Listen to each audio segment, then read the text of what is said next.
What's going on, everyone? So I know I have like 40 Walker Kessler videos, but let's do one more. Probably won't be the last one, but nonetheless, I just really like the idea of Walker Kessler.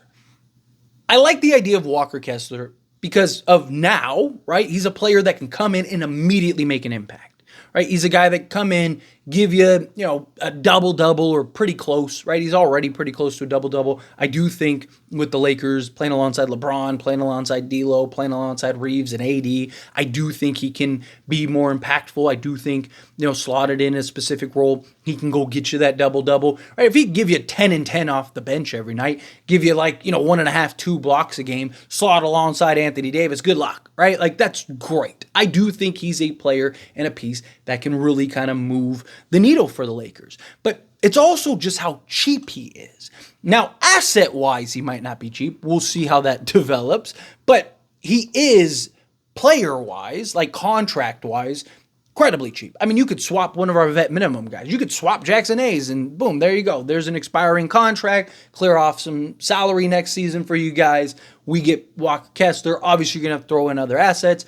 But also, a couple good things in the Lakers' favor is, one, Danny Ainge has publicly said that that he believes the Laker picks are the best on the market because he believes when LeBron James and Anthony Davis eventually ride off into the sunset, the Lakers are going to be awful, right? Or particularly when LeBron leaves, that the Lakers are going to be awful, which he might not be wrong, right? It's very possible that those could end up being lottery picks. He already has the 2027 pick, and he has shown that it's not just words to him, that he's willing to back it up, right? For a year, all we heard was that 2 firsts just to unload Russell Westbrook. That's not even counting if you want to get players back. That's just to dump Russell Westbrook, right? And we just heard all these insane asking prices, all this nonsense, right?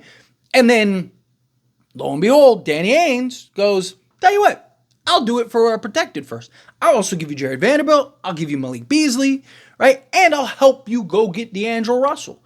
Right? And the Lakers ended up doing it, and they were in the conference finals because Danny Ainge values the Lakers picks that much. So, all those elements, I just think I think he's very realistic is why I like talking about him so much. I don't think it's an unrealistic player, right? I did the little video on Luka because the Luka news broke yesterday.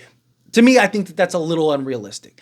I don't think it's impossible. I don't think it's something that's I wouldn't be shocked if it happened because, again, 10 years ago, if I told you LeBron James was going to be a Laker, people would be telling me I'm crazy, I'm clickbaiting, I'm this, that, and the other. People would be trying to cancel me on the internet, right? And then if I said, LeBron James and Anthony Davis were going to be Lakers, again, people would be losing their minds talking about, I don't know what I'm talking about. So, again, we have seen time and time again with the Lakers that you can't really put anything past them. And I do think when LeBron does retire, I do think another star is going to come, just like with Kobe, right?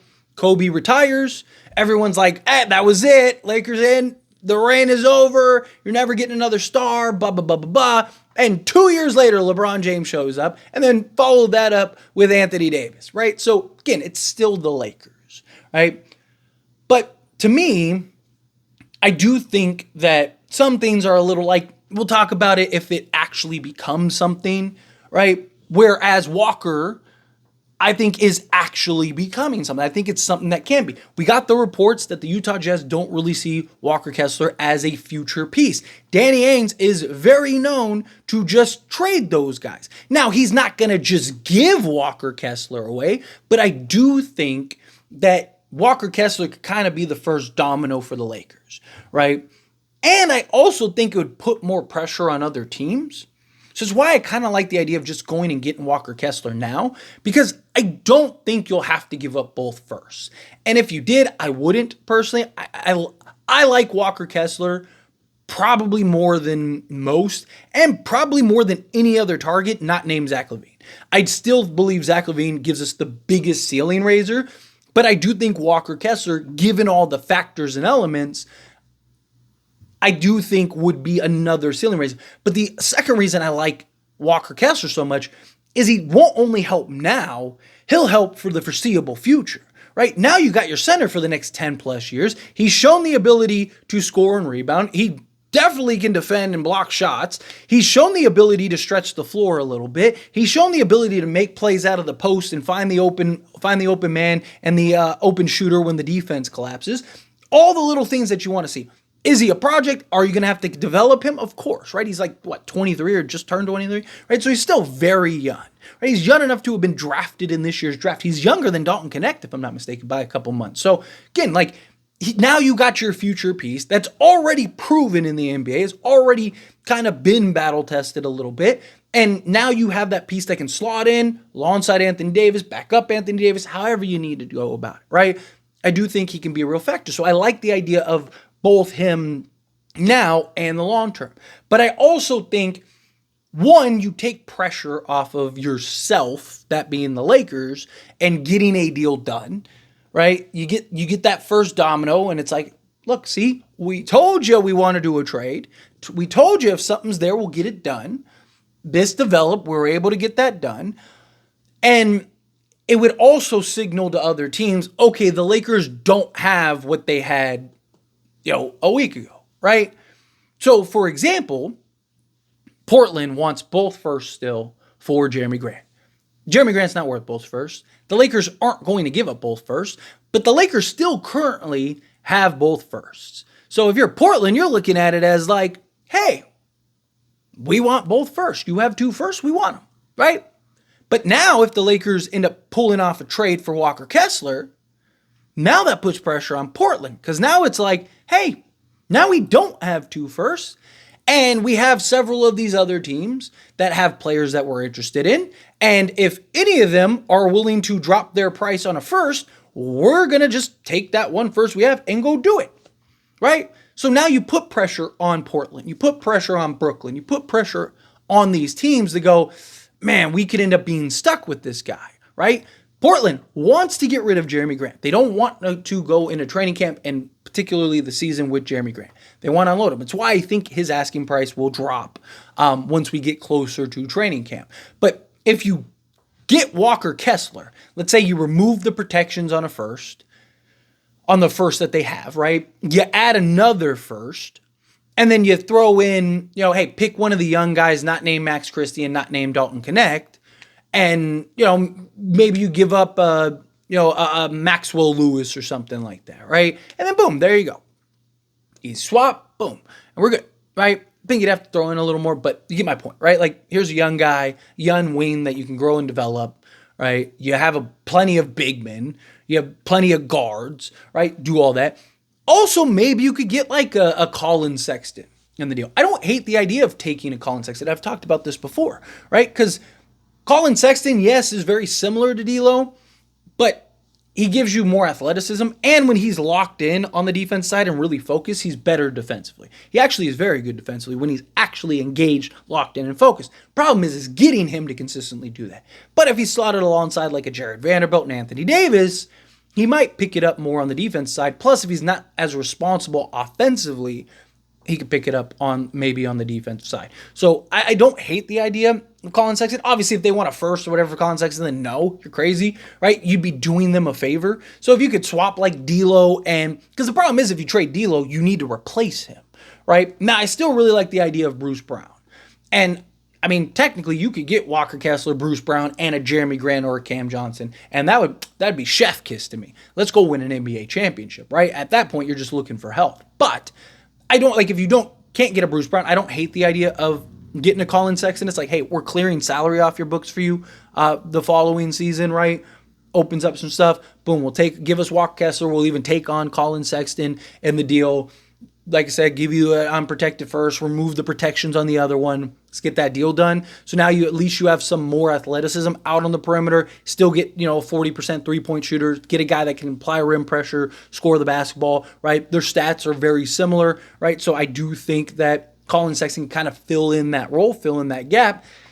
Not really the playmaker that D'Lo is, but he's also still very young too that you could grow and develop. Now you have that guard, right? You got Colin Sexton.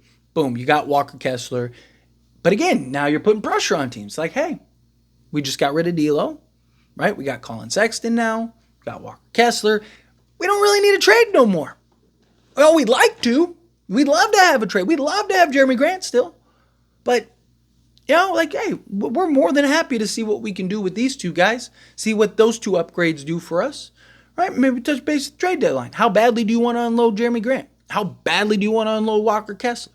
Right? You start start flipping the tables on these teams, and you might get one of them. Now they might just say, no, we'll just hold our guns, and that's fine, right? They have that right. They can do that. But you at least put them in a position where they have no choice, and they can't get what you don't have, right? So if you don't have 2 firsts, you can't trade 2 firsts. Hate to break it to you, buddy, right? We only got 1 first.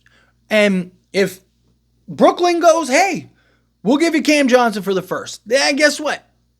Good luck to you trying to figure out how to unload Jeremy Grant, right? So again, you start flipping the tables, put the pressure. So I just think Walker Kessler kind of be that first domino that really kind of gets things in motion, can really take, again, pressure off the Lakers as a team, and just deep breath.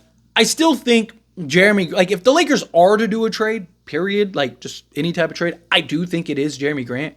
If I had to put money on hey Tyler, which trade do you think would get done?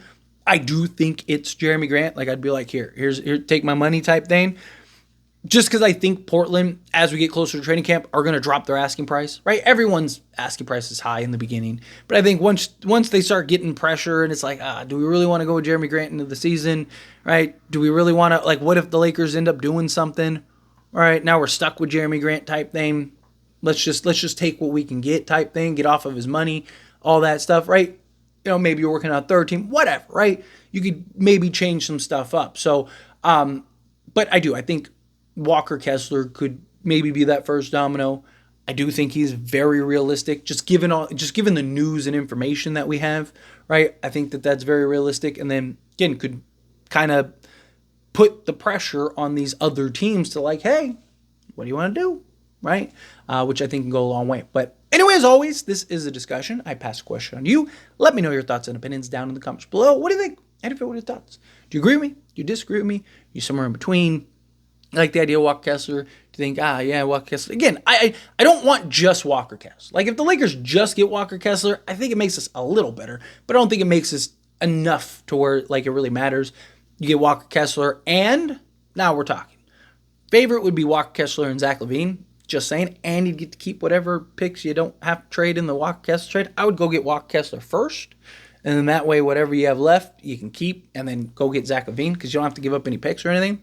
That's what I'd like. But, I'm okay. If you get Walker Kessler and, Jeremy Grant, Walker Kessler and Cam Johnson or something like that, I'm cool with that too, right? Or, again, you get a Colin Sexton and Walker Kessler plus a Jeremy Grant, or Colin Sexton and Walker Kessler plus a Cam Johnson, something like that. Again, I'm all for it either way. But let me know your thoughts and opinions down in the comments. That being said, if you haven't liked this video, hit that like button. Helps me out. So we enjoy these types of videos. Truly appreciate it. Not subscribe to the channel, hit that subscribe button. Turn on the bell notifications. Appreciate y'all. See you in the next one. Thank you.